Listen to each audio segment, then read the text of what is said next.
everybody, and welcome to the Race Notebook from the 2024 Singapore Grand Prix. Not the Singaporean Grand Prix or whatever, but the Singapore Grand Prix. The Notebook is the program that tells you what happened at the Grand Prix today, if you weren't watching us for 1 hour and 45 minutes. The shortest Singapore Grand Prix I think we've ever had. The first Singapore Grand Prix we've had that didn't include somebody crashing into the wall and bringing out a safety car.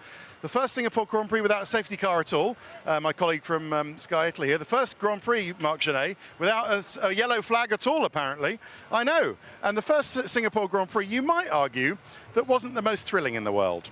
Well, it certainly wasn't, but hey, we're here to round up for you in 24 minutes or so exactly what happened if you didn't manage to stay with us or even stay awake in today's Singapore Grand Prix. And sorry about the plot spoiler, but McLaren won. In fact, they were first and third today. Lando Norris won again by a huge margin, just like he did in Zandvoort a few races ago, where he won by 22 seconds. Today, he won by 20 seconds. And, you know, to build up what was more or less a pit stop worth, he could have taken a pit stop and still emerged, his first pit stop, in fact his only pit stop, and still emerged ahead and in the lead in the first stint. When you consider that, you think that they certainly had, McLaren certainly had the dominant car today, and Lando Norris was the driver completely on form today. So yeah, it was deeply impressive and really underlined how Baku was a bit of a blip in terms of Lando not getting it right in qualifying, but still McLaren now have won in Baku with Oscar. They won here with Lando in Singapore, and who's to say they're not going to win in Austin in a few weeks' time. Oh, I'm in the back of their, I'm in the back of their social media photo. I'll get out of the way. But once they've done that, Kieran, come around and have a look at the medal that they get from the FIA, which is quite interesting. You never actually get to see that close up. Yeah, I mean, was it the best drive of the day? You'd have to say, because he won. It was, but there have been plenty of other good drives up and down, not least from Max Verstappen, who is not going to give up on this World Championship, don't believe it, for a microsecond. And he was P2 today, which was absolutely brilliant from him in a car, the other Red Bull, which was lapped today in the hands of Sergio Perez, even though, to be fair to Perez, he had a complete nightmare, he said, with the car. His drink didn't work, etc., etc. So let's do McLaren first of all, shall we? There is the medal. So I'm sure it's gold plate. I'm sure even though the FIA have got lots of money through driver fines and everything, that's not solid gold. There's no way that's solid gold, is it, Kieran? I mean, not even the Olympic medals are solid gold. They're gold plate, aren't they? That's got to be gold plate. Anyway, there you go. That's the medal you get. The one that we never see when Max wins them. Don't know what Max does with them. Probably just gives it to somebody. But yeah, that's the FIA winners medal that they get. In fact, if Max was given anything by the FIA now, I don't know what he'd do with it, such as his relationship with the Fédération Internationale de l'Automobile. But let's do for McLaren. So sorry if you haven't realised yet, but we're waiting for the team photo. And if you had realised that, then that's what indeed we're waiting for. Looks like we're a few minutes off, so Kieran's just going to have to fill with lots of pictures of brake fans and stuff. Right, Lando Norris, third win of his career, Formula One anyway, P1. And Oscar Piastri, after a difficult day in qualifying yesterday when he messed up the last sector and was sent out first on a track that had not improved because it had some dust on it after a stoppage. That was the damage for Oscar Piastri, and that meant that he could only do P3 today. Otherwise, I'm sure it would have been a 1-2 for McLaren. And it was an effortless first stint, as I've already said, for Lando after a good start. So the starts are really getting good now. Built up a 25-second lead, more or less, at the first stops. Had two scares. Firstly, when he hit the front wing end plate on the right-hand side, but that was okay. And then when he hit the wall on lap 48. But while that woke up everybody on the McLaren pit wall, it might have woken up Lando, and that he didn't have to push quite that hard because he wanted to secure the win, which he did in the end to win by 20.9 seconds. It's on in the drivers, says Andrea Stella, the McLaren team boss. I think we kind of already knew that for quite a while, but nice to hear the McLaren team principals say that. Oscar Piastri, he lost a place off the start, but very quickly regained it to be up back into P5. Undercut everybody, and was past the Mercedes, but couldn't close on Max and was told in the end to bring it home. That should be overcut. He stayed out long, Oscar Piastri, and then started to overtake everybody when finally he did his pit stop. And the best I could have done. And will Oscar Piastri be playing his favourite card game of Uno on the plane on the way home, which was the way he celebrated his win in Baku a week ago? Or will he reflect that when you have a bad qualifying, that does tend to affect your race? And yeah, it could have been either of the. But you know, Lando's been on it all weekend, really, isn't he? So that's all you can say for it, for why Oscar was only P3 and not P2. And can I say well done to Paul Barnes today? Don't know if he's around, but he was the McLaren figure that you saw, the team representative that you saw on the podium. And let me tell you about Paul Barnes, who I insulted massively the last time I referred to him in Miami by calling him, I think I called him something like chief mechanic or something, which I know isn't the case, but I have his full title here. Barnesy is the Director of Logistics and Team Support, so McLaren have told me. But Barnesy was on the podium, and Barnesy is one of the, admittedly, quite few constantly travelling to races McLaren team personnel who were around the last time McLaren won a championship, which is, of course, with Lewis Hamilton Drivers' Championship back in 2008. So, yeah, Barnesy was one of the senior mechanics way back then in 2008 and is still with the team, and it was nice to see him on the podium. Anything else about McLaren? Not really. I mean, it's on, said Andrea Stella, but they will need Max to have a few positions lower than second if Lando, while winning all the Grand Prix, mathematically speaking, is to win the World Championship. But they do have Oscar in play there as well. Let's do their opponents today, who were Red Bull Racing, Max Verstappen second. And sorry, Kieran, I mean, we're not really meant to take a...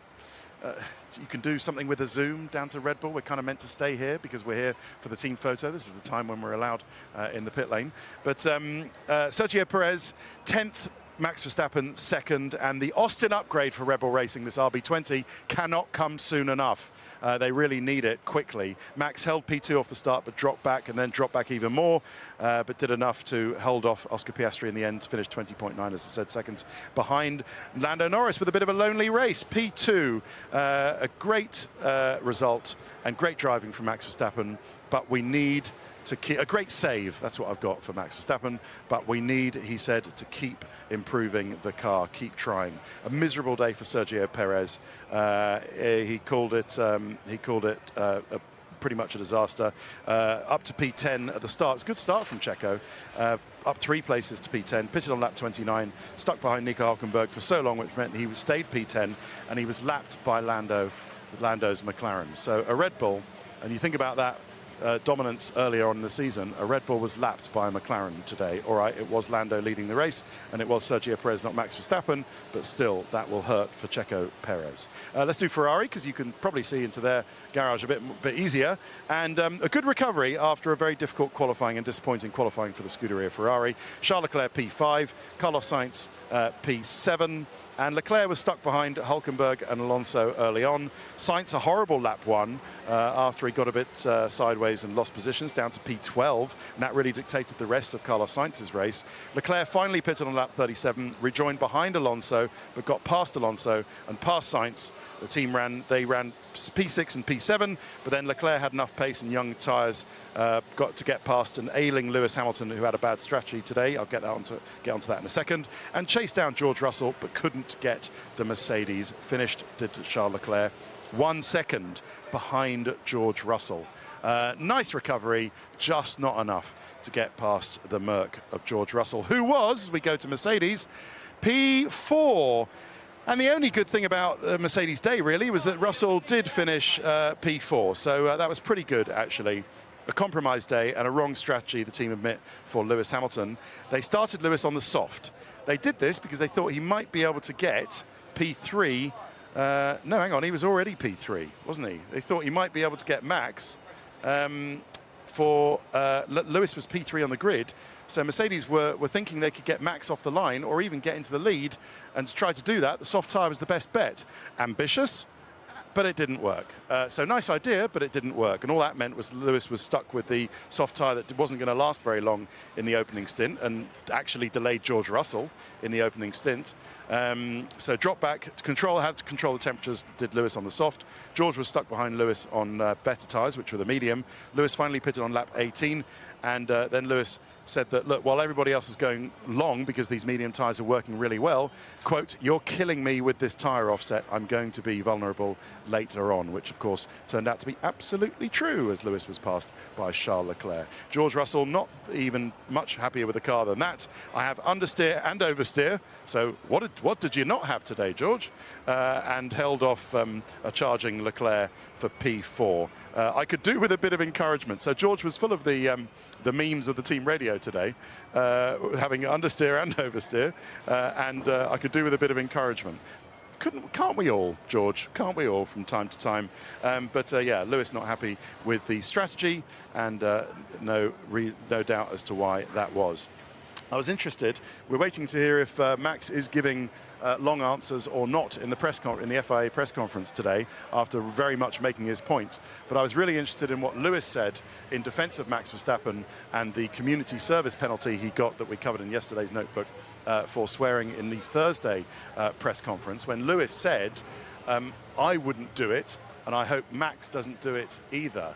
Which I just wonder where this is going to go. There's clearly this community service punishment for Max Verstappen for swearing is going to run, because it's up to the FIA Secretary General what it is, this act of community service, or whatever the wording was, for Max Verstappen. But for Lewis to come out and say, "I hope Max doesn't do it," potentially sets up a further confrontation between Max Verstappen and the FIA. But they're currently in the FIA press conference, and the fact it's going on, the fact I haven't seen anybody chasing after Max Verstappen with a dictaphone, having Max not said anything, makes me wonder whether Max has actually decided to give slightly longer answers in today's press conference, longer at least than he did yesterday. Right, this photo is still not happening. We've done Red Bull, Mercedes, Ferrari and McLaren. Oh, the drivers are on the way, apparently. Are they on the way, Soph? They're on the way. Okay, great. What about the rest of the team?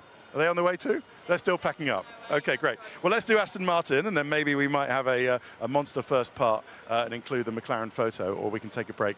Do you know what? The drivers are on the way. I'm going to gamble on a break now. Let's take a break, and then I'm going to gamble that by the time we get back, we're going to have some people, and we can do part 2 with the McLaren team photo. More notebook in a bit.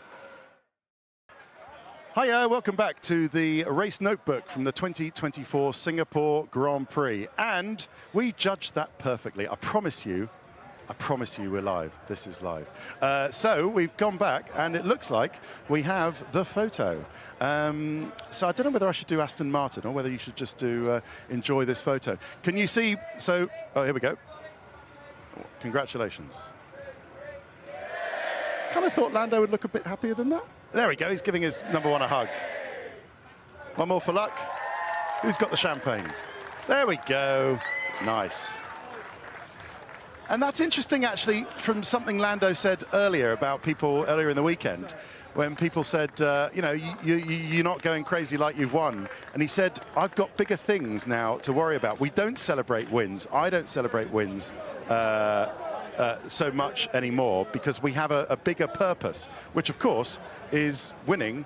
"I'm working on something bigger." That was the quote. That was the quote. I don't go absolutely crazy after winning races, because I'm working on something bigger, which is of course the Drivers' World Championship. Yeah, that's of course what he is working on. But it's, you know, it's all to play for. I think the only thing they have to look out for is the Red Bull, maybe the Red Bull update in Austin, because Max being P2 today and 20 seconds back will be something to watch out for. Don't know if I should go in there for a quick question, or is he off? Oh, do you know what? He's going off to do this. He's going to the right. Oh, they've got to do that thing. All right, I'm not going to interrupt. Oh, maybe I will. Lando, do you remember when you said on Thursday, "I'm working on something bigger"? This is it, isn't it? This is the thing you're working on, something bigger. I feel like something's come between us. This is really odd. I couldn't make this more awkward if I tried, actually, which is just the way I like to make these things. Anyway, well done today. Well done, Osk. See you later. Working on something bigger, the World Championship. What's that, Osk? My motivation today was seeing you in the ice bar. How did you see me in the ice bar? We've got TVs in our room. Nico Hülkenberg said I'm not so bad, not in bad shape. I've been dieting for a month for that shoot. That's because he's also got a dad bod. Did you like my chest wig, Oscar? I didn't watch in that much detail. I just saw the ice going over your head. You look relatively hairless as a man. He shaves. Yeah. This is 6 months' work. That's not the way I thought this discussion would go, so I'll leave the photographers to it. Good, right. Let's do Aston Martin, shall we? You know, we're stuck with the bodies we have, aren't we, Kieran? Eh? Just the way God made me, aren't I? Eh? Good, right. I'll go to that Sean Connery quote. Look it up in the internet. I won't tell you what it was now. Right, Aston Martin. I mean, you can stay and look at the McLaren guys if you want. No, do you know what? Let's do Aston Martin. They deserve their day in the sun because Fernando Alonso was a brilliant P8 today and Lance Stroll P14. Lance was a hard tyre starter. Didn't really work for him. Nothing really seemed to work for Lance Stroll, who had a brake problem on the grid but was fixed very well by the Aston Martin mechanics today. But a great start, an opening stint by Fernando Alonso. Couldn't get Hülkenberg, but pitted on lap 26 and undercut him. Hülkenberg just stayed out, and then in the end, Alonso, with a great outlap, undercut Hülkenberg by about 5 or 6 seconds. So great strategy from Aston Martin today. And then just stayed there. Hülkenberg was 9th, Fernando Alonso 8th. Bosh, job done. Lance Stroll, as I say, brake problem on the grid was fixed. Made his way through the Saubers, but it was pretty miserable after and finished 3 seconds behind Esteban Ocon. Alpine, as we make our way to the gate, because we need to leave the pit lane now that the photo has been concluded. Gasly P17, Ocon P13. Great start for Ocon, up 2 places, stopped on lap 31. Gasly went long, but then had a slow stop on lap 39 with a slow right rear. Went onto the soft tyre, then lost time, ran last behind the 2 Saubers. Gasly saying, I have no traction on this tyre. Ocon was feeling the heat. How long do we have left, said Esteban Ocon. He was told 10 laps, but he was running P13, and Gasly finished P17, Ocon 13, and Gasly had an apology from his engineer afterwards and said, the car is not good enough. We will try to make it better, said his engineer. Right, we're going to go to a helicopter shot while I come through the pathway here back into the paddock because we have to leave. And I can tell you what happened to Williams today. Hopefully you've still got me. I'll run through. Alex Albon was a DNF, did not finish after having his pit stop. And we don't quite know exactly what it was that stuck in Alex Albon's radiators and made his power unit overheat. But something stuck in his radiators and made his power unit overheat. And that's why Alex Albon was the first DNF of the weekend, which was a real shame because he had the Thai Dragon. Sorry, I know I called it the Thai Tiger on his crash helmet earlier in the weekend, but it was, of course, the Thai Dragon, and it was DNF for Alex Albon. But one of my stars of the notebook, if not the star, along with Lando Norris, is Franco Colapinto, who I imagine is in his own ice bath of his own at the moment because he had stomach pains. He was in a bit of a shonky state, actually, at the end of the race with stomach pains. But he did great today. Only his 3rd Grand Prix, Franco Colapinto, having scored points in the first 2. No, his 2nd Grand Prix. And the 3rd Grand Prix, he goes and finishes P11, a second off scoring the points. 1.6 seconds off scoring a point. So, yeah, I mean, really great. Pitted on lap 30, ran P11 behind Sergio Perez. Couldn't get Perez, but in the end, only finished 1.6 seconds off a point and is in some sort of stomach pain. So I hope Colapinto is okay. Right, we're going to do RB last today for a reason that will become clear at the end of the notebook. So let's do Sauber and Valtteri Bottas P16, Zhou Guanyu P15. Both started on the hard tyre. They went longish to lap 34 and 35 looking for a safety car. Obviously Sauber they don't have a quick car, you know that. Still haven't scored any points this year, and they need really the kind of benefit that a safety car might play to them, but it didn't get it. Nobody got a safety car because there wasn't one, of course. Rejoined last after their pit stops, last and second last. They picked up places as others faltered, like the Alpines and Daniel Ricciardo pitting for a fastest lap attempt, and Magnussen doing the same. But of course, well, at least the cars are reliable, and they finished 0.6 of a second apart. But Zhou Guanyu, again, the lead driver to Valtteri Bottas. So I think if Valtteri Bottas is leaving this team, he'll be thinking that it's a release or a relief rather than anything else, because the car was even slower than the Alpines today, even though they finished at least both of them ahead of Gasly's Alpine. So very disappointing. And Haas, a great day for Haas, I've got to say. Kevin Magnussen was a DNF, so not so great, obviously, for him. But Hülkenberg, P9. And yeah, good start from Nico Hülkenberg. Magnussen dive-bombed Albon, but then Magnussen pitted on lap 29. Hülkenberg pitted lap 30 and got undercut by Fernando Alonso, as I've already said. But Hülkenberg kept Sergio Perez behind him. While Magnussen hit the wall and got a puncture, pitted for a soft tyre, which he did, and got initially the fastest lap, but then got, say, that taken away from him because of track limits, the fastest lap. Then went back to McLaren, and then went back to, oh, here is James Vowles, the boss. All right, JV, I was just saying how well Franco Colapinto did. Is he all right with his stomach pains, by the way? Yeah, he's good. It's a tough race. He's a little bit dehydrated, and I think that's what caused it. But he's good. He's back up on his feet and happy and smiling. And only his third Grand Prix, Kieran's over there, by the way, only his third Grand Prix, and having scored points in his second one, and finishes 1.6 seconds off a point. You made the right decision. That's very kind of you. I think he's doing the hard work, not me. Today, this weekend, he did everything that he should have done within his power. Actually, it's on us as to why we haven't scored points. But what I'm pleased by is the car's there. We're starting to move forward up the field. And from Franco's perspective, incredibly proud of what he's doing. And there's more to come. OK, what was it that stopped Alex today? That looks to be an issue around the cooling. The car just kept ramping up on temperatures until the point where we're going to damage the PU, so we came in. It's being stripped at the moment, but nothing obviously wrong at the moment. Tear off in the radiator, no, something happened in the pit stop? No, nothing. There's nothing physically in the radiators. Radiators are unblocked. OK, well, sorry about that, because could have scored points with either or both of them today. But anyway, thank you very much. We'll see you in Austin in a few weeks' time. James Vowles, the Williams boss. Right, we've got a few minutes left. Let me just finish what I was saying about Haas. And yeah, Nico Hülkenberg P9, so fantastic race for him.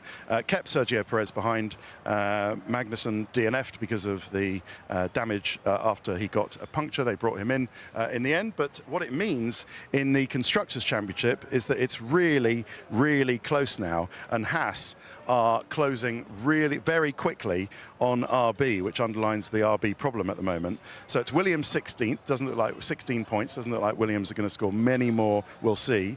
Haas now 31. Wow. And RB 34. So that is really interesting as it gets those 2 points that Nico Hülkenberg scored today, really important for them as they close to within to RB. And we will finish on RB today because it looks like we have seen the last race in Formula One, at least, unless something really weird happens with Christian Horner deciding that Daniel Ricciardo has sort of one kind of swan song race in Abu Dhabi at the end of the year to replace Sergio Perez to really see him out in style. It looks like we've seen the last race in Formula One for Daniel Ricciardo. They didn't finish with any points today. Ricciardo was 18th, Yuki Tsunoda was P12. Bad start from Yuki, down 3 places to P11. Ricciardo was a soft starter, went to lap 11 before he had to stop onto the medium. Yuki stopped on lap 35 onto the soft, was frustrated behind Daniel Ricciardo, demanded to be let past, and eventually was by his team. Daniel then pitted again on lap 48, rejoined last, and then pitted for a fastest lap attempt, which was successful on the last lap, lap 60-61. And he did it. Yuki finished 2.5 seconds off Franco Colapinto. And if this is it for Daniel Ricciardo, if this is the end after 13 years, 8 wins and 258 races, I just want to say, and I'm sure you want to say, thank you to Daniel Ricciardo. Thank you for that smile. Thank you for the shoeies. Thanks for I Never Left. Thanks for that gorgeous nose of his. Thanks for coming into the paddock on that horse in Austin. Thanks for the Enchanté merch. Thanks for the red wine. Thanks for those cowboy boots that he wears sometimes. Thanks for licking the stamp and sending it. Thank you for being honest. Thank you for being a gentleman. And thank you for being a proper great Aussie drongo bloke. Daniel Ricciardo, we love you. If this is it, thank you so much. And thank you for watching. See you in Austin, Texas in 3 weeks' time. Bye-bye.